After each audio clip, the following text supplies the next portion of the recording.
छत्रपती संभाजीनगर महानगरपालिकेसाठी 15 तारखेला मतदान प्रक्रिया पार पडणार आहे। तर दुसऱ्या बाजूला जे आहे ते नवनिर्वाचित नगरसेवकांना महापौरांना बसण्यासाठी हे अद्ययावत सभागृह या ठिकाणी तयार करण्यात आलं आहे। प्रबोधनकार केशव सीताराम ठाकरे असे या सभागृहाचं नाव आहे। आपण जर बघितलं तर या सभागृहाच्या भिंती सोडल्या तर संपूर्ण साहित्य संपूर्ण जे आहे ते नूतनीकरण या ठिकाणी नव्यानं होताना आपल्याला पाहायला मिळतं। जे निवडून आलेले 115 नगरसेवक स्वीकृत नगरसेवक अशा पद्धतीने जे आहे ते 135 नगरसेवक अधिकारी कर्मचारी बसतील अशी व्यवस्था या सगळ्या ठिकाणी केल्याचं चित्र आपल्याला पाहायला मिळतं।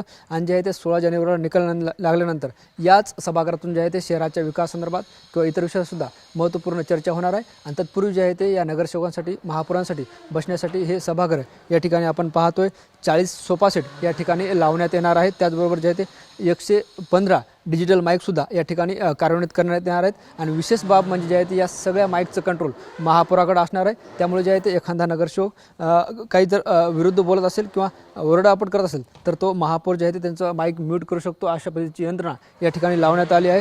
त्याचबरोबर जे आहे ते या सगळ्या परिसरात एकूणच जे आहे ते सुरक्षेसाठी 22 CCTV कॅमेरेसुद्धा लावण्यात आले आहेत। आणि अशा पद्धतीने आपण बघतोय तब्बल जवळपास 6 कोटी रुपये खर्चून हे सगळं जे आहे ते सभागृह या ठिकाणी नूतनीकरण करण्याचं काम सुरू आहे। आणि 16 तारखेला जे आहे ते सगळा निकाल लागल्यानंतर याच ठिकाणी जे आहे ते महापौर पदाची बैठक होईल आणि याच ठिकाणी जे आहे ते नगरसेवकसुद्धा आपलं मत मांडतील। एकंदरीत बघितलं तर हे सगळं अद्ययावत सभागृह आपण पाहतोय। कॅमेरा पर्सन हर्षल निकमसह ज्ञानेश्वर लोंढे, TV9 मराठी, छत्रपती संभाजीनगर।